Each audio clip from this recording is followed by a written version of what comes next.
नमस्कार मेरे प्यारे साथियों, math with Vikas Beniwal YouTube channel पर आपका हार्दिक अभिनंदन एवं स्वागत है जी। अपने अर्थमेटिक के टॉपिक चल रहे थे जी। अपने तीन नंबर टॉपिक अपना चल रहा था जी, एवरेज औसत अपने टॉपिक चल रहा था जी। इसके बारे में अपने कुछ डिटेल जानी थी भाई, कुछ चीजें अपने जानी थी भाई डिटेल से, कि बेसिक के अंदर क्या क्या है, इसके अंदर क्या फॉर्मूले रहने वाले, ये सारी चीजें अपनी जानी थी। ठीक है जी, आज अपने क्वेश्चन स्टार्ट करने वाले, ये सारी चीजें अपने जानी थी भाई। ठीक है भाई, चलो इसमें जहां शॉर्ट ट्रिक बनेगी अपने वहां शॉर्ट ट्रिक करने वाले हैं। ये लो भाई, क्वेश्चन आ गया। पहला क्वेश्चन, एक पार्क में रविवार को पर्यटकों की औसत संख्या 420 है और अन्य दिनों में पर्यटकों की औसत संख्या 120 है। कि भाई संडे संडे को पर्यटक क्या है, सबसे ज्यादा आते हैं, तो भाई उनकी औसत संख्या 420 है। हर संडे की औसत संख्या का मतलब हो गया कि हर संडे लगभग 420 आ रही है। ठीक है भाई। और अन्य दिनों में पर्यटकों की औसत संख्या 120 है और अन्य दिनों में पर्यटक कितने आ रहे हैं, 120 जने आ रहे हैं। रविवार से शुरू होते हुए 30 दिनों के महीने में प्रतिदिन पर्यटकों की संख्या ज्ञात करिए। कि भाई अपने को रविवार से स्टार्ट करते हैं। पहला दिन अपना रविवार होगा, संडे होगा, रविवार होगा। फिर सोमवार, मंगल, बुध, बृहस्पतिवार, ऐसे अपने को चलना है। तो 7 दिन हो जाएंगे यहाँ शनिवार तक।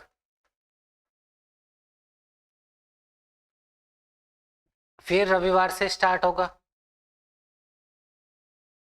फिर शनिवार तक, फिर रविवार होगा, फिर शनिवार हो जाएगा भी, फिर रविवार होगा, फिर शनिवार हो जाएगा भैया। अब कितनी है, 7 दिनों का गैप है, 7 7 7, 28 दिन तो ये हो गया। अब रविवार फिर से स्टार्ट होगा, रविवार होगा, मतलब 5 संडे आएगा इसके अंदर। रविवार से स्टार्ट करते हैं तो रविवार कितने आएंगे, 5 आ जाएंगे। रविवार होगा, 28 हो गया, 29वां दिन हो गया। फिर सोमवार हो गया, 30वां दिन हो गया। सोमवार हो गया अपना 30वां दिन। तो 5 संडे होंगे और बाकी दिन अपने क्या होंगे, अलग दिन होंगे। तो भाई इसमें क्या बोल रहा है, तो 30 दिनों के महीने में प्रतिदिन पर्यटकों की औसत संख्या क्या है। ठीक है जी, 30 दिनों के महीने के पर्यटकों की औसत संख्या क्या है, ये अपने को निकालना है। तो भाई सारे संडे संडे का कितना आ रहा है, 420 हर रविवार को आ रही है। और रविवार अपने पास कितने हैं, 5 रविवार है। तो ये लो जी, 5 के टोटल कैंडिडेट अपने को पता लगे। बाकी कितने हैं, 120 आ रहे हैं। बाकी कैंडिडेट कितने आ रहे हैं, 30 में से 5 चले जाएंगे तो 25 कैंडिडेट हो रहे हैं। ये हो गए रविवार के टोटल पर्यटक, रविवार के टोटल पर्यटक। ये अन्य वार के टोटल पर्यटक, अन्य वार के टोटल पर्यटक। मल्टीप्लाई कर दूंगा मैं, 5 से मल्टीप्लाई करना हो तो इसका आधा कर दो और एक 0 लगा दो, तो ये बनेगा 2100। मल्टीप्लाई करूंगा 0 होगा, 5 दूनी 10 होगा, एक पावर 20 और एक 21। नीचे वाले में देखो, इसको मैं डबल कर देता हूं, इसको मैं आधा कर देता हूं, और ये हो गया अभी 3000। ये लो भाई 3000। ठीक है जी, इन दोनों का मल्टीप्लाई करेंगे तो ये अपना बनेगा 3000। टोटल कर देंगे भाई, टोटल करेंगे तो ये 5100 लोग हो गए। कितने भाई, 5100 लोग हो गए। टोटल कितने हो गए, 5100।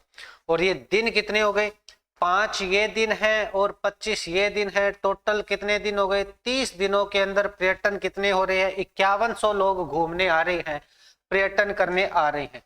एवरेज निकालना है, तो एवरेज क्या है, टोटल लोगों की संख्या और टोटल दिनों से डिवाइड कर दूंगा तो प्रत्येक दिन के हिसाब से या अपने एवरेज निकल जाएगा। तो महीने के 30 दिनों के अंदर एवरेज निकालेंगे तो औसत कैसे निकलेगी भाई, औसत अपने पास आ जाएगी total candidate, total candidate, total candidate, candidate divide by total days हो जाएगा भी, टोटल डेज हो जाएगा। ठीक है जी, टोटल अपने डेज हो जाएगा। टोटल कैंडिडेट कितने हैं, 5100 है, तो 5100 डिवाइड बाई 30 हो जाएगा। और ये एवरेज कितनी आ जाएगी, औसत कितनी आ जाएगी भी अपने पास। इसमें थोड़ा सा संभल के करना पड़ेगा। ये 17 × 51 तो 170 हो जाएगा। ठीक है भी, संभल के क्यों करना पड़ेगा कि भाई अब रविवार से स्टार्ट किया है तो रविवार 5 हो जाएगी, कहीं आप रविवार 4 करके इसका आंसर निकालने की कोशिश करो तो आपका आंसर गलत बन जाएगा भाई।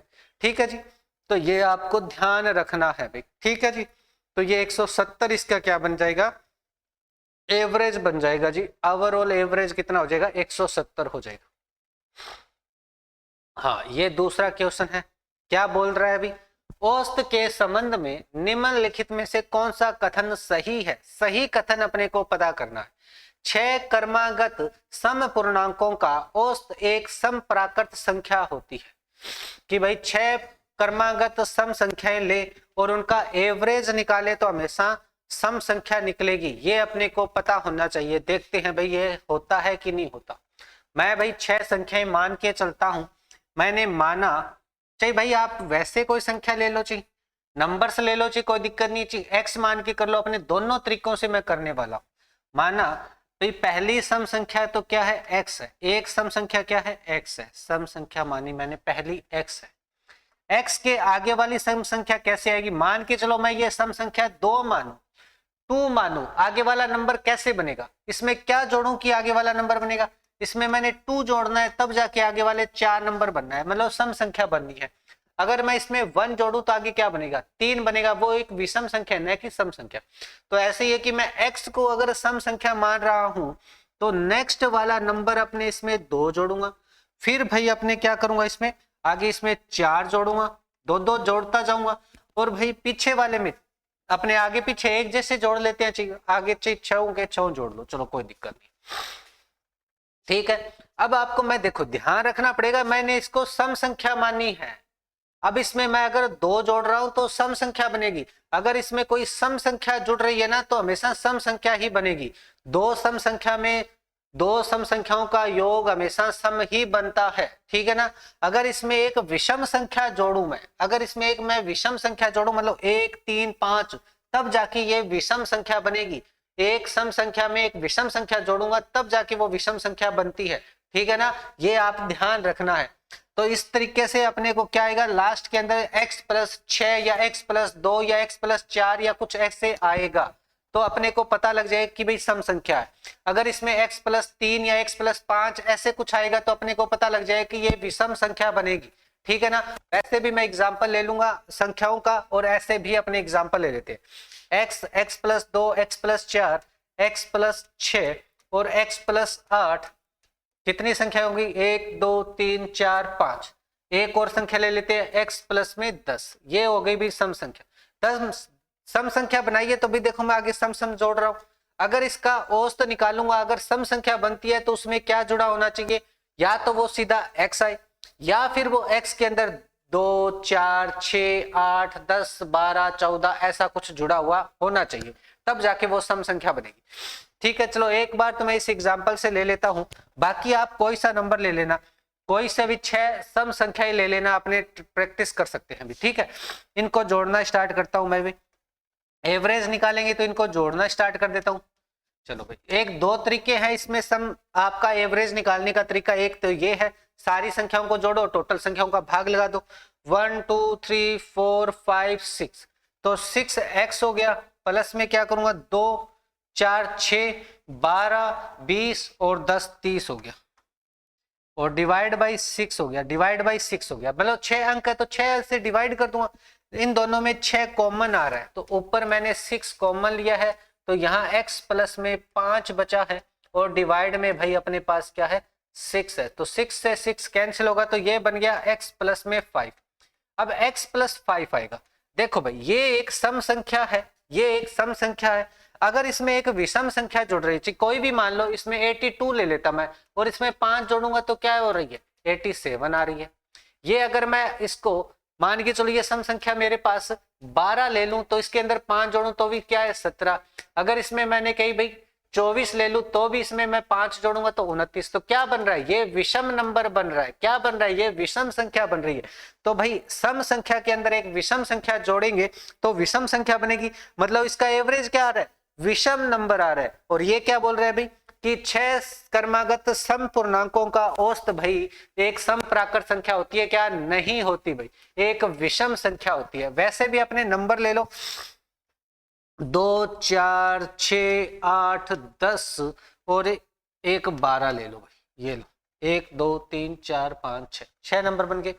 अब इनको जोड़ के अपना एवरेज निकालेंगे तो भाई देखो ये बन गया अपने पास 6, 12 हो गया, 20 हो गया, ये 30 हो गया, 30 और 12 42 हो गया, और 42 में मैंने 6 से भाग लगाऊंगा तो ये 7 आएगा, और ये एक विषम संख्या है।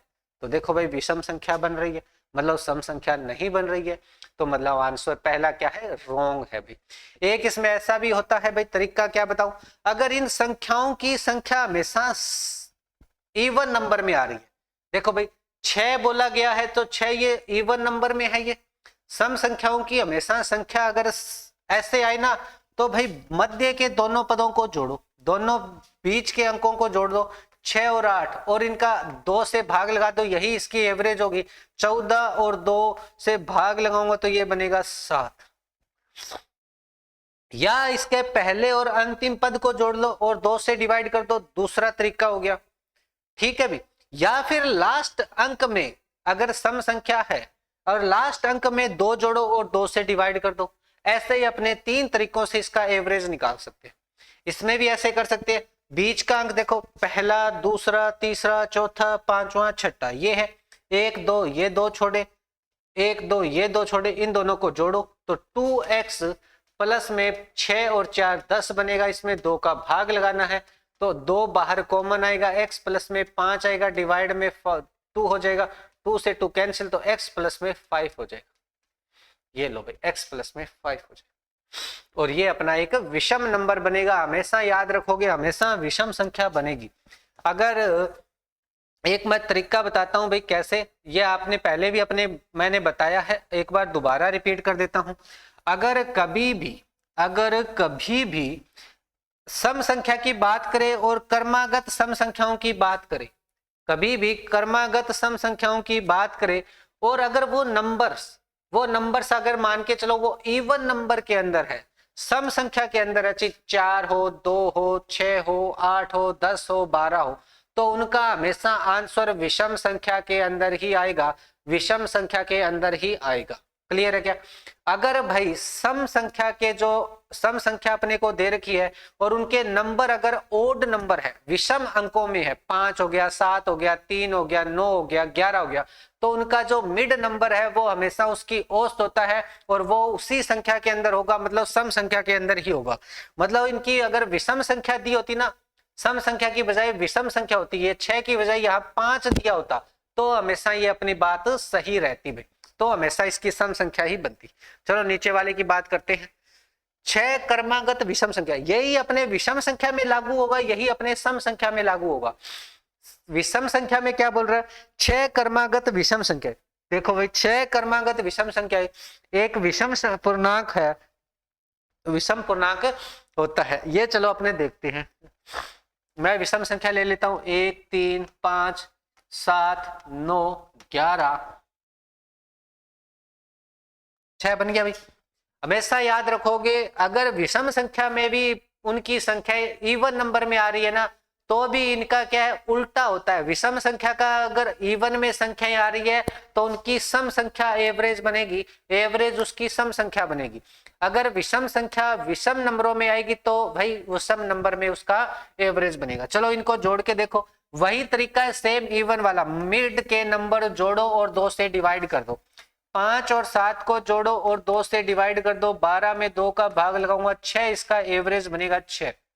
इनको जोड़ लो तो भी 6 बनेगा, ये 20 हो गया, ये 27 हो गया, ये 32 हो गया, 32 और 4 36 हो गया, 36 में भाग लगाओगे 6 का तो ये 6 ही बनेगा। या पहला और अंतिम पद जोड़ लो और 2 से डिवाइड कर दो, यही 6 ही बनेगा भाई। ठीक है जी, सेम डिट्टो कहानी है, तो ये भी अपना गलत हो जाएगा, दूसरा भी क्या है, गलत हो जाएगा। हाँ, अगर यहाँ 5 अंक होते तो ये विषम नंबर बन जाता है, अगर ये 5 होते तो इसकी औसत बन जाती 5। अगर भाई इसमें ये आगे वाला नंबर ना होता और ऐसे 5 नंबर होते तो इसका औसत हो जाता 7। ठीक है, ये आपको ध्यान रखना। ठीक है जी, चलो अब क्या कह रहा है, 6 क्रमागत विषम पूर्णांकों का औसत एक सम पूर्णांक है। 6 क्रमागत, देखो 6 क्रमागत विषम पूर्णांकों का औसत एक सम पूर्णांक है। ये क्या निकाला है, सही बात है भाई, सम ही तो निकाला है, सम ही है। 6 क्रमागत विषम पूर्णांकों का औसत एक विषम प्राकृत संख्या है, ये तो गलत है। 6 पर ये और ये बात तो सेम ही है, तो ये भी गलत है। तो ऑप्शन नंबर सी एकदम सही रहेगा, बाकी अपने क्या है गलत है जी। ठीक है भी, चलो आगे देखते हैं। ये देखो, एक टोकरी में एक निश्चित संख्या में मौजूद सेबों का औसत 0.05 kg है भी। क्या है? 0.5 kg है, मतलब 500 ग्राम का है, आधा किलो का है, 1/2 kg बोल सकते हैं इसको। यदि टोकरी में 0.7 kg औसत वजन वाले 10 सेब निकाल दिए जाए, क्या बोल रहे हैं अभी? 700 ग्राम के 10 सेब बाहर निकाल दिए जाए, तो भाई टोकरी के अंदर, टोकरी में 600 ग्राम के 5 सेब डाल दिए जाए, 0.6 kg के 5 सेब डाल दिए जाए, तो टोकरी में सेबों के औसत वजन में 0.1 kg की कमी हो जाती है, मतलब 100 ग्राम की कमी हो जाती है। टोकरी में शुरुआत के सेबों की संख्या क्या होगी? चलो भाई अपने बेसिक से कर सकते हैं, एक इसके अंदर 100 ट्रिक के अंदर लॉजिक भी लगा सकते हैं। देखो भाई, पहले मैं बेसिक से बात करता हूं। देखो, माना मैंने सेबों की संख्या, स्टार्ट के अंदर सेबों की संख्या कितनी है? संख्या है भाई अपने पास x है। ठीक है भाई, सेबों की संख्या कितनी है? x है। अब इनका औसत कितना दे रखा है? औसत सेबों का औसत कितना दे रखा है? औसत अपने को दे रखा है, सेबों का औसत दे रखा है अपने को 0.55 kg। तो कुल वजन कितना होगा? कुल वजन कितना हो जाएगा भाई? कुल वजन हो जाएगा, x को 0.5 से मल्टीप्लाई कर दूंगा तो ये हो गया कुल वजन। ठीक है भाई, कुल वजन हो गया उन सेबों का। अब बात करते हैं भाई, ठीक है, कुल वजन हो गया ये। अब क्या कह रहा है भाई? इसमें से 700 ग्राम के सेब 10 बाहर निकल गए, मतलब 0.7 के ऐसे 10 सेब बाहर निकल गए। एक का वजन 0.7 है, एक सेब का वजन कितना है? एक सेब का वजन 0.7 kg है। तो 10 सेबों का वजन कितना हो जाएगा? 10 सेबों का वजन हो जाएगा 10 इंटू 0.7 बराबर 7 kg हो जाएगा, 7 kg हो जाएगा। इसमें से ये बाहर निकल गए। ठीक है भाई, चलो। और टोकरी में 0.6 kg के औसतन वजन वाले 5 सेब डाले गए, और देखो 10 सेब कम हो गए, क्वांटिटी में तो 10 सेब भी कम हो गए। ठीक है भाई, चलो। अब क्या है, इसमें से क्या है? 0.6 के 5 सेब डाले गए हैं। एक सेब का वजन 0.6 है, 5 का कितना हो जाएगा अभी? 3 kg हो जाएगा, 3 kg हो जाएगा। ये अंदर डाले गए, ये बाहर निकाले गए हैं। अब नई औसत क्या हो गई? नई औसत में वजन कितना हो गया? 0.1 अपने क्या हो गया? कम हो गया जी, इतनी कमी आ गई। चलो देखो भाई, सेबों की संख्या मैंने x मानी है, औसत अपनी 0.5 है। अब क्या करा भाई? इसमें क्या करा इसने कि भाई टोटल वजन 0.5x था, इसमें से अपने क्या है 7 kg तो बाहर निकल गया, 7 किलो तो बाहर निकल गया, और भाई इसके अंदर कितना? 3 किलो अंदर डाल दिया, इसके अंदर वापिस सेब डाल दिया। ठीक है, अब इसका औसत कितना है? संख्या देखो, संख्या पर भी डिपेंड करता है। 10 सेब बाहर निकले हैं, 5 सेब अंदर डले हैं, कितने कमी रह गई? 5 सेबों की कमी रह गई। तो अब संख्या कितनी है? अब संख्या कितनी रहेगी? अब सेबों की संख्या कितनी है? सेबों की संख्या पहले थी x, अब इसमें से पहले 10 माइनस हुए हैं, प्लस में 5 आए हैं, तो ये कितना हो गया? x माइनस 5 सेब अब इसमें कमी होगी, 5 सेबों की इसमें कमी होगी। ठीक है भाई, ये हो गई संख्या। ये होगी अपने पास सेबों का टोटल योग, टोटल वजन 7 प्लस में 5। ठीक है, ये संख्या है, ये टोटल योग है, ये संख्या है। इसका अब औसत निकालूंगा। औसत कितनी दे रखी है? औसत अपने को दे रखी है भाई। औसत कैसे निकालूंगा? औसत बोला है कि भाई ये जो पहले एवरेज थी ना, उसमें 0.1 का कमी हो गई, तो अब औसत कितनी हो गई? अब एवरेज कितनी आ गई भाई? 0.5 से माइनस कर दूंगा 0.1, तो ये बचेगा 0.4। ठीक है, अब भाई इसको कैलकुलेट करते हैं और इसका आंसर बनाते हैं। चलो भाई, ये लो भाई, अब अपने बात करते हैं इसके ऊपर। देखो, अब इसका औसत निकालेंगे। ये टोटल योग है, ये संख्या है, इसमें भाग लगाऊंगा और बराबर में ये औसत लिख दूंगा। तो अब भाई 0.4 के बराबर क्या आएगा, 0.5x, और ये 7 माइनस का है प्लस का 5 है, तो माइनस का 2 बचेगा, डिवाइड बाई x माइनस 5 बचेगा। अब भाई इसको कैलकुलेट करना है वजर गुणा करके। ठीक है भाई, अब इसको कैलकुलेट करना है वजर गुणा करके।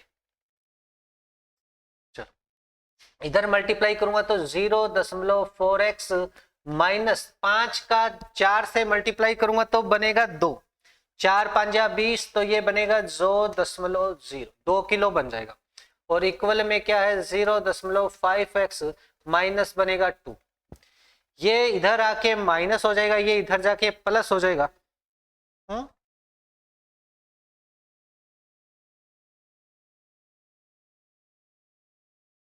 संख्या कम हुई है, माइनस हो गया। ठीक है, 5 हुआ, नहीं नहीं गलत कर दिया ना आपने, 3 हुआ है, यहाँ पे 3 होगा, यहाँ पे ना 3 होगा, 5 नहीं होगा। यहाँ बचेगा माइनस का 4 बनेगा, माइनस का 4 बनेगा। ठीक है, वरना तो ये 0 बन जाएगा। ये इधर आएगा, ये उधर चला जाएगा, तो ये इधर जाके प्लस हो जाएगा, ये इधर आके माइनस हो जाएगा। तो अब बनेगा 0.5x में से माइनस होगा 0.4x, और इधर क्या होगा, ये 4 में से 2 माइनस हो जाएगा, तो इधर बचेगा 0.1x, और इधर बनेगा 2। तो दशमलव हटाऊंगा, डिवाइड में 10 आएगा, 10 उधर चला जाएगा, तो x की वैल्यू क्या आ जाएगी, 20 आ जाएगी। ये लो, x की वैल्यू क्या आ जाएगी, 20 आ जाएगी। तो x की वैल्यू पूछिए, टोकरी के अंदर पहले कितने सेब थे, 20 सेब थे, तो ये लो भाई 20 अपने वो सेब आ गए। ये था तरीका अपना भाई, अपने एवरेज निकालने का। ठीक है भाई, चलो अब इसमें एक देखते हैं शॉर्ट ट्रिक इसमें लग सकती है क्या, कोई अपने डायरेक्ट ही कोई बात करें, कि डायरेक्ट ही कोई बात करें कि बन जाए कुछ, देखते हैं भाई। शॉर्ट ट्रिक तो इसके अंदर और क्या लगेगी भाई,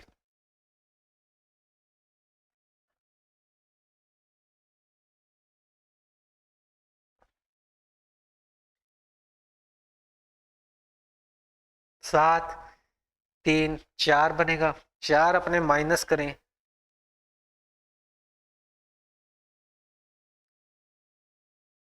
शॉर्ट ट्रिक तो इसमें नहीं लगी। आगे वाला देखिए, 3 दोस्त हैं भाई, राम रमेश श्याम का औसत वजन 76 केजी है। तीनों का औसत वजन क्या है, 76 केजी है। सोमेश उनके साथ शामिल हो जाता है, सोमेश एक नया दोस्त आके शामिल हो जाता है, और चारों का औसत वजन 74 केजी है। यदि मोहन, जिसका वजन सोमेश के वजन से 2 केजी अधिक है। ठीक है भाई, चलो भाई, ये हो गया राम हो गया, प्लस में रमेश हो गया, प्लस में श्याम हो गया। इनका औसत वजन 76 केजी है, तो इनके टोटल वजन हो जाएगा, 3 से मल्टीप्लाई कर दूंगा। फिर दोबारा क्या है, सोमेश इनके साथ शामिल हो जाता है, तो सोमेश इसके साथ शामिल होगा, तो भाई चारों दोस्तों का एवरेज कितना है अभी, ये राम है, ये रमेश है, और ये श्याम है, और ये सोमेश है, और ये 74 केजी इनका वजन हो गया, और ये 4 से मल्टीप्लाई। ठीक है भाई, 4 से मल्टीप्लाई, इसमें 4 से मल्टीप्लाई, ऊपर वाले में 3 से मल्टीप्लाई, क्योंकि मैं टोटल आयु निकाल रहा हूं, मैं टोटल वैल्यू निकाल रहा हूं, तो भाई ठीक है। अब क्या कह रहा है भाई, मोहन है जिसका वजन, मोहन आया है एक मोहन, जो भाई सोमेश जो है, सोमेश से 2 किलो वजन क्या है, अधिक है। सोमेश में 2 किलो जोड़ दूंगा तो यहां से अपने सोमेश की वैल्यू निकल जाएगी। देखो भाई, इन तीनों का मल्टीप्लाई करूंगा, 18 बन गया, 21 और 1 22 हो गया, इधर 16 हो गया, 28 और 1 29 हो गया। इस 296 में से 228 माइनस करूंगा, तो ये राम चला जाएगा, रमेश चला जाएगा, श्याम चला जाएगा, सोमेश बचेगा, और सोमेश की वजन कितना होगा, 296 माइनस 228, तो ये बनेगा 8 हो गया, यहां बचा 8 और ये 6, 68 केजी का क्या है, सोमेश है। तो मोहन कितने किलो का है भाई, मोहन कितने किलो का हो जाएगा, 68 में 2 जोड़ूंगा 70, मोहन हो जाएगा 70 किलो। ठीक है, अब कह रहा है तो भाई रमेश की जगह ले लेता है, रमेश की जगह लेता है क्या है, मोहन, जिसका वजन सोमेश के वजन से 2 केजी है, और रमेश की जगह ले लेता है क्या भी, रमेश की जगह ये आ जाता है। तो राम, श्याम और सोमेश और मोहन का औसत वजन 68 केजी है, तो रमेश का वजन कितना होगा, रमेश का वजन अपने को निकालना है। तो भाई इन चारों का वजन कितना आ रहा है, 68 आ रहा है, और ये 4 से मल्टीप्लाई कर दूंगा भाई, मैं 4 से मल्टीप्लाई करूंगा, 8 चौके 32, 3 24 और 3 27, 272 हो गया भाई। ठीक है, अब क्या इन चारों का वजन है, राम, श्याम, सोमेश और मोहन का वजन है 68 केजी। तो देखो भाई, अब इसमें पहले तो देखो राम, श्याम और मोहन और सोमेश, सोमेश इनका वजन देखो, इनका टोटल वजन 296 है, सोमेश का वजन कितना है, 296 है। ठीक है भाई, इन चारों का वजन, इन चारों में से इन चारों का वजन माइनस कर दूंगा तो कौन कौन माइनस होगा, रमेश, सॉरी रमेश बचेगा, श्याम, सोमेश और क्या चला जाएगा। चलो भाई देखते हैं, अब सोमेश का वजन अपने को क्या दे रखा है, मोहन का वजन कितना दे रखा है, सोमेश से 2 किलो वजन क्या है, ज्यादा है, 2 किलो वजन क्या है, ज्यादा है। तो सोमेश का वजन कितना हो जाएगा, मोहन का वजन कितना हो जाएगा, मोहन का वजन कितना हो जाएगा भाई, मोहन का वजन हो जाएगा, यहाँ अपने सोमेश का 68 किलो था, इसमें 2 जोड़ूंगा तो ये 70 किलो का सोमेश है, सोमेश हो गया 70 की, सॉरी ये मोहन हो गया 70 किलो का, मोहन है 70 किलो का। 296 में से 272 अपने माइनस करेंगे तो यहाँ बचेगा रमेश और नीचे बचेगा मोहन, और इन दोनों का अंतर आ जाएगा। तो यहाँ रमेश और मोहन का अंतर कितना आ जाएगा, रमेश और मोहन का अंतर कितना आ जाएगा, मोहन का अंतर कितना आ जाएगा भाई, ये 296 माइनस 272, तो इनका अंतर आएगा 4 2 24 वर्ष आ जाएगा, 24 वर्ष आ जाएगा, है ना, 24 वर्ष आ जाएगा। अपने को पता है मोहन का वजन 70 किलो है, इधर आके जुड़ जाएगा, तो रमेश का वजन निकालना है, तो ये लो जी रमेश का वजन, ये मोहन इधर आके जुड़ेगा, तो मोहन, मोहन में क्या जोड़ू मैं, 24 साल जोड़ूंगा तब जाके रमेश का वजन बनेगा, और मोहन का वजन है 70 किलो, तो यहाँ मैं 70 जोड़ूंगा तो ये बनेगा 94, 94 किलो का, और रमेश कितने किलो का है, 94 केजी का रमेश है। दोबारा बताता हूं, पहले इन तीनों का औसत निकालेंगे, फिर इन चारों का औसत निकालेंगे, चारों का औसत दे रखा है, टोटल योग, टोटल योग, इन चारों में से इन तीनों को माइनस करूंगा तो अपना जो सोमेश नया आया है उसका वजन अपने को पता लग जाएगा कितना है, 68 किलो है। अब बोल रहे जो मोहन है वो सोमेश से 2 किलो ज्यादा है, मोहन आ गया 68 प्लस में 2 जोड़ूंगा 70 हो गया। अब कह रहा है कि भाई मोहन है ना जो रमेश की जगह ले लेता है, मोहन रमेश की जगह ले लेता है, तो ये चारों जने हो गए, राम, श्याम, सोमेश और मोहन, और इनका औसत वजन 68 केजी है, ये अपने को दे रखा है। इनकी वैल्यू अपने टोटल वैल्यू निकालूंगा तो 272 बनेगा, 272 केजी का हो गया अभी, 272 हो गया, और इन चारों का 296 वजन है, तो इन चारों में से इन चारों की वैल्यू माइनस करूंगा। क्यों करूंगा भाई, क्योंकि इसमें मेरे को राम पता है तो राम कट जाएगा, श्याम पता है श्याम कट जाएगा, सोमेश पता है सोमेश कट जाएगा, तो बचेगा कहा, यहाँ बचेगा रमेश और नीचे बचेगा मोहन।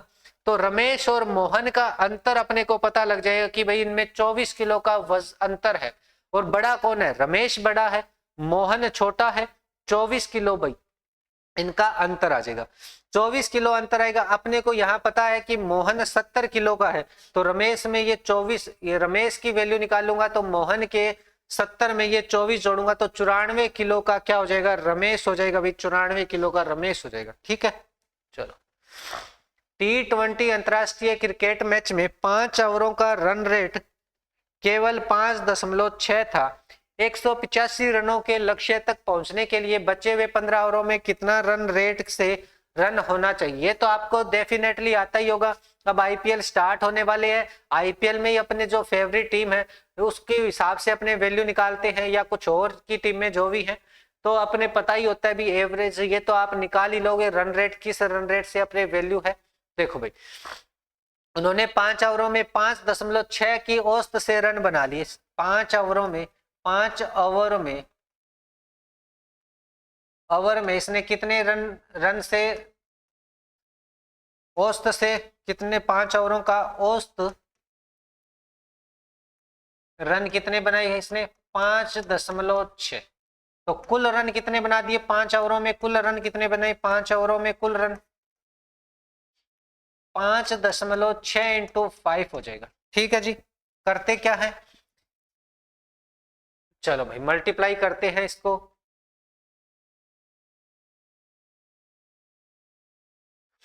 ऐसे मल्टीप्लाई करना हो तो इसको आधा कर दो, इसको डबल कर दो भाई, 28 आ जाएगा, 28 रन हो जाएगा। मल्टीप्लाई करेंगे तो बनेगा 30 पावर 3, 25 और 3 28, 28 रन बना दिए भाई इन्होंने।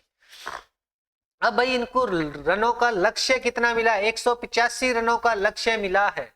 185 रन, कुल रन बनाने कितने हैं, कुल रन बनाने हैं इनको 185, और इनमें से इन्होंने 28 रन बना लिए, 28 रन बना लिए। तो अब बचे रन कितने हैं, बचे रन कितने बचे हैं भाई, 185 में से ये 28 में माइनस कर दूंगा तो ये बचे हुए रन हो गए। ये बचे हुए रन कितने बनाने पड़ेंगे, अब देखो भाई इसको 15 में से 8 जाएगा तो 7 बचेगा। ठीक है भाई, यहाँ बचा 17, 17 में से 2 जाएगा तो ये 15। ठीक है भाई, 157 रन और बने। अब आवर कितने रह गए, आवर देखो, अब ओवर कितने रह गए, ओवर कितने हैं भाई, अब 5 ओवर तो चले गए, अब शेष ओवर कितने बचे हैं, शेष ओवर कितने हैं, ये भाई अपने पास T20 मैच है तो 20 ओवरों का मैच होता है, 5 ओवर हो गए तो 15 ही बचे हैं। T20 मैच है तो भाई ठीक है, 15 ओवरों में उसे रन बनाने 107, तो 157। तो अब अपने औसत कितनी हो जाएगी, या औसत रेट कितनी हो जाएगी, औसत रन, या इसको रन रेट, कितने रन रेट से बनानी पड़ेगा रन रेट भाई। तो ये 157 में से कितना भाग लगाऊं मैं, 15 का भाग लगाऊं तो ये 1 पे जाएगा, 15 एकम 15, फिर भाई 7 आएगा, 7 तक 15 का टेबल नहीं पढ़ा जाएगा तो 0 तक पढ़ेंगे तो ये बनेगा 10। फिर भाई अपने पास 0 तक पढ़ूंगा तो भाई 7 शेष बच जाएगा, तो 7/15 कर दो इसको, या अपने आ जाएगा 10.17 से ये करूंगा तो लगभग ये जाएगा 15 चौके 60, 15 चौके 60 पे जाएगा, फिर 100/15 90, 15 छिक्की 90, फिर 6, फिर ये 10.466 ऐसे बढ़ता जाएगा। तो ये ऑप्शन नंबर ए की रन रेट से अपने बनाना पड़ेगा। ये तो आपको वैसे भी आप मैच देखते हैं तो अपने आइडिया लगा ही लेते हैं भाई, अभी इतनी से रन और चाहिए भाई, अब 10 की चाहिए, अब 11 की चाहिए, 15 की चाहिए। चलो भाई यहाँ बात करते हैं, एक स्टॉक पोर्टफोलियो में 4 स्टॉक है, 4 स्टॉक है भाई। ठीक है, एक पोर्टफोलियो में 4 स्टॉक है। स्टॉक एक के पोर्टफोलियो में 20% को निरूपित करता है, 20% को निरूपित करता है और इसका रिटर्न 6% है। अगर भाई ये 20% निरूपित करे तो रिटर्न कितना मिल रहा है उसको, 6% वापिस मिल रहा है। ठीक है जी, अगर स्टॉक बी में पोर्टफोलियो को 30% निरूपित करता है तो इसका रिटर्न 8% मिल रहा है। कितना भाई, 8% मिल रहा है। ठीक है, 30% को निरूपित करता है तो उसको रिटर्न में 8% मिल रहा है। अगर सी में पोर्टफोलियो में 20% को निरूपित करता है तो इसका रिटर्न 4% है, और डी पोर्टफोलियो में शेष 30% को निरूपित करता है तो भाई अपने इसमें नेगेटिव रिटर्न मिलता है 5% का।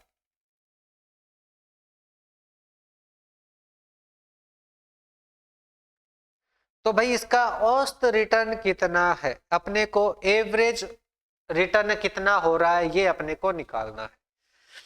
चलो भाई देखते हैं, देखो भाई 20% में इसको 6% मिल रहा है, 30% में इसको 8% मिल रहा है। ठीक है, 20% में इसको 4% मिल रहा है, और 30% में इसको क्या मिल रहा है, 5% मिल रहा है नेगेटिव, वो भी रिटर्न, इसका नेगेटिव रिटर्न। ठीक है, चलो देखते, ए के पोर्टफोलियो में, ए के पोर्टफोलियो में 20%। अब भाई इसकी परसेंटेज वैल्यू अपने इस हिसाब से करें, तो इसका रिटर्न कितना मिलना चाहिए। देखो भाई, देखते हैं अपने 6 और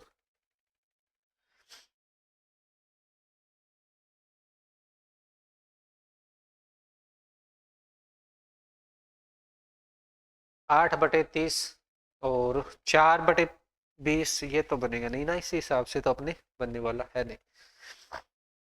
ठीक है, इस हिसाब से अपने बनने वाला इसमें है नहीं। रिटर्न देखते हैं, 6 और 8 14, और 14 और 9 कितना हो गया, 14 और 9 23 हो गया। 23 हो गया। 23 के अंदर कितना है, 1 2 3 4 स्टॉक है, 4 का डिवाइड करूंगा 23 के अंदर, तो ये तो नहीं। चलो देखते हैं।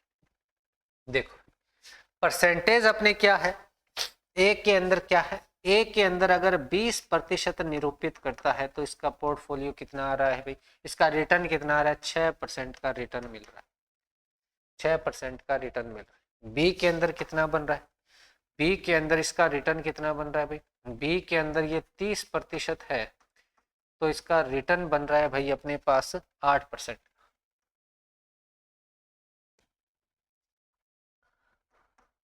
ठीक है, चलो। और सी के अंदर कितना हो रहा है, सी के अंदर 20% है, तो इसके अंदर रिटर्न मिल रहा है अपने को 4%। और लास्ट के अंदर डी है, इसके अंदर 30% है, तो इसके अंदर रिटर्न कितना मिल रहा है अपने को, 5% अपने को रिटर्न मिल रहा है। ठीक है भाई, अब हर एक वैल्यू को अपने 100 के अंदर बना लेते हैं। 100 के अंदर बना लेंगे तो अपने इजी हो जाएगा थोड़ा सा। ठीक है, तो 100 के अंदर बनाए तो कितना कितना नंबर मिलेगा। 100 से बनाए तो इसको 5 से मल्टीप्लाई करना पड़ेगा, इसको 3 से मल्टीप्लाई करना पड़ेगा। 3 से बनाएंगे तो 90, 3.33 से मल्टीप्लाई करना पड़ेगा। ठीक है, 33 से। ठीक है, चलो ये 5 फिर 33 से मल्टीप्लाई करना पड़ेगा। चलो करते, 5 से करा, इसको 3.33 से मल्टीप्लाई करना पड़ेगा, इसको फिर 5 से मल्टीप्लाई करना पड़ेगा, इसको 3.33 से मल्टीप्लाई करना पड़ेगा। चलो जोड़ते हैं, करते हैं। ये 100% हुआ, 100% में इसको 30% रिटर्न मिल रहा है। इसको मान के चलो 99.99 आएगा क्या, 99.99 हो गया, मतलब 100 हो गया। 100 के अंदर इसको 8 या 24, 8 या 24 26, 24 और 2 26.64 मिल गया। ठीक है, इसका 100 वापिस हो गया और इसको मिलेगा 20%। इसको भाई अपने इसमें मिल रहा है, ये हो जाएगा 99.99 और ये मिलेगा 15 और 16 और ये 16। अब इनको जोड़ लेते हैं, 50 हो गया 50 और ये 9 बनेगा और ये 12 बनेगा, 1 हो गया। 50 12 और एक 13 हो गया,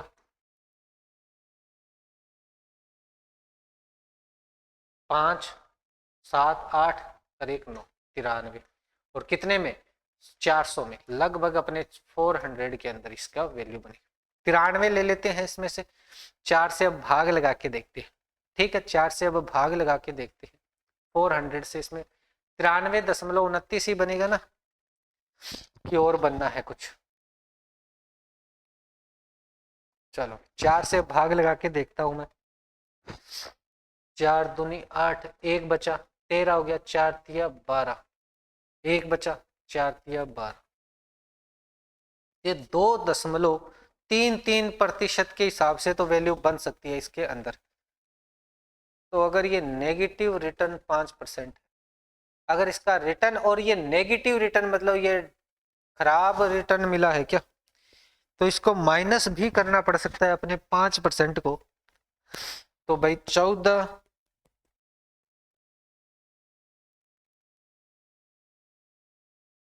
2.33% इसकी वैल्यू बन सकती है, वो भी देखे तो।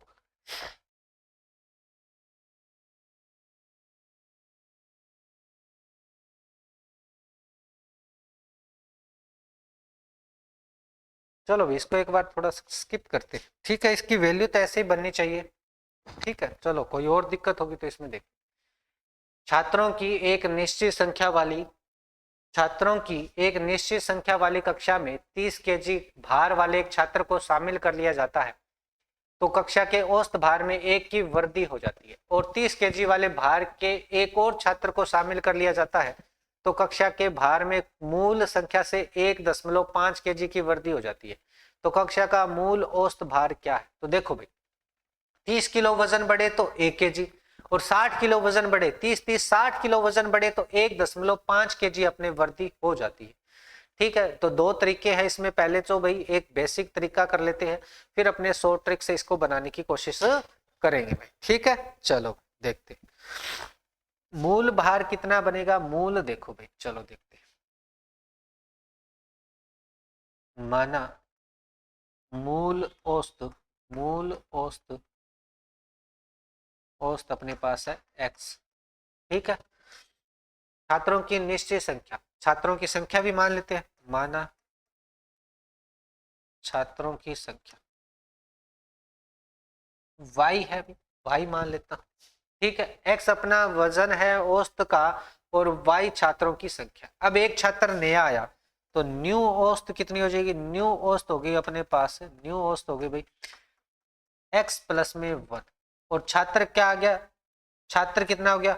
छात्रों की संख्या, छात्रों की संख्या y प्लस में 1। और ये एवरेज क्यों बढ़ा? क्योंकि भाई अब यहाँ पे अपने कुल भार निकालते हैं पहले यहाँ पे पुराने वाले का, तो भाई क्या बनेगा? x और y बनेगा। और इसमें क्या है? 30 किलो वजन जुड़ा है। मूल भार तो ये है, मूल भार, मूल कुल भार कह देते हैं इसको, मूल कुल भार। अब न्यू भार कितना हो गया? न्यू भार कितना हो गया? एक्स वाई में 30 किलो जोड़ देते, तो भाई ये बन गया। यहां से अपने वैल्यू निकाल लेंगे। अब दोबारा ये बोल रहा है कि इसमें 30 किलो वजन और जोड़ा जाए। 30 किलो वजन जोड़ा जाए तो मूल भार में 1.5 केजी की वृद्धि हो जाती है, 1.5 किलो वृद्धि हो जाती है। ठीक है भाई, चलो भाई 1.5 किलो वृद्धि हो जाती है। अब भाई दोबारा क्या है? इसके जो मूल भार है उसके अंदर क्या है? 1.5 केजी के अंदर वृद्धि हो जाती है। तो यहां से चलो इसको थोड़ा सोल्व कर लेते हैं। एक्स वाई प्लस में 30 तो न्यू भार है, टोटल संख्या y प्लस में 1 है, और इक्वल में x प्लस में 1 अपनी औसत है। इसको सॉल्व करते हैं थोड़ा। एक्स वाई प्लस में 30 हो गया, और ये y इधर आके मल्टीप्लाई होगा तो एक्स वाई प्लस में y हो जाएगा, और 1 का मल्टीप्लाई होगा तो x प्लस में 1 हो जाएगा। y से ये एक्स वाई कैंसिल हो जाएगा, तो x प्लस वाई के बराबर क्या होगा? 29 हो जाएगा। ये एक जाके उधर माइनस हो जाएगा। इक्वेशन नंबर 1 आ। अब दूसरे की बात कर लेते हैं, क्या बोल रहा है भाई?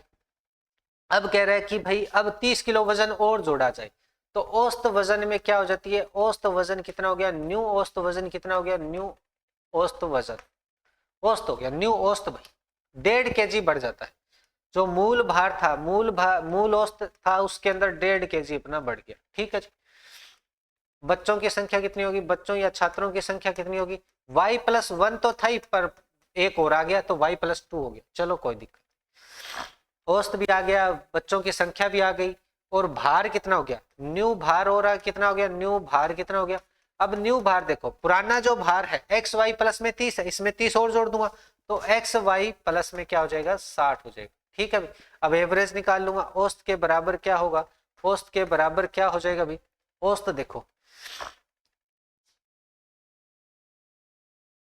x प्लस में 1.5 और इक्वल में एक्स वाई प्लस में 60 और डिवाइड में y प्लस में 2 हो जाएगा। इधर आके मल्टीप्लाई होगा तो एक्स वाई प्लस में क्या होगा? 1.5 y, और प्लस में ये 2x हो जाएगा, प्लस में कितना बनेगा? 3 बन जाएगा, और ये एक्स वाई है और ये 60, एक्स वाई से एक्स वाई कैंसिल हो जाएगा। तो ये इक्वेशन बन गई अपने 1.5 y प्लस में 2x इक्वल में कितना बनेगा? 57 होगा। एक इक्वेशन x प्लस वाई की ये है, एक अपनी ये है। तो भाई सही तरीके से बनाए तो देखो, इस इक्वेशन में 2 से गुना कर देते हैं। 2 से इसको मैं गुना कर दूं तो भाई उसके 2 से गुना कर देते हैं, 2 से गुना करूंगा तो 2x प्लस में 2y बराबर में कितना होगा 58 हो जाएगा 58।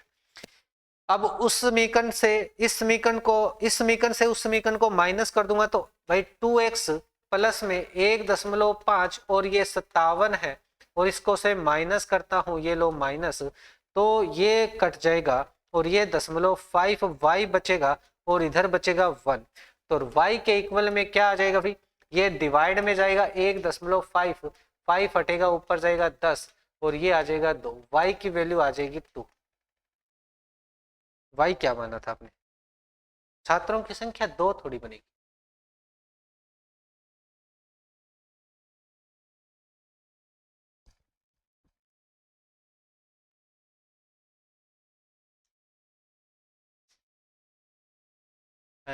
छात्रों की संख्या अपने 2 थोड़ी बनेगी। चलो भाई, छात्रों की संख्या 2 बनी है तो अपने क्या 2 बन गई, ठीक है, 2 छात्र होंगे, ठीक है भाई। अब 2 छात्र हैं, अब भाई इनका अपने को औसत निकालनी पड़ेगी। औसत निकाले तो y की वैल्यू अपने क्या है, यहां पुट कर दो, ये 3 बनेगा, 3 उधर जाके माइनस होगा, 3 उधर जाके क्या होगा 2x के बराबर 57 में से 3 माइनस हो जाएगा, यही तो बात है। ये जाएगा इसमें से तो बचेगा 54, 54 में 2 का भाग दूंगा तो 27 कैंडिडेट आ जाएंगे। कितने आएंगे, 27 स्टूडेंट आ जाएंगे। x की वैल्यू क्या आ जाएगी 27, 27 स्टूडेंट आ जाएंगे और 27 अपने इसमें स्टूडेंट हैं भाई। तो इसमें क्या पूछा है, मूल औसत भार कितना है, 27 केजी मूल औसत भार है, 27 केजी अपना मूल औसत भार है भाई, 27 केजी अपना मूल औसत भार है भाई। क्लियर है क्या, चलो भाई ऐसे अपने को बनाना है, ठीक है। चलो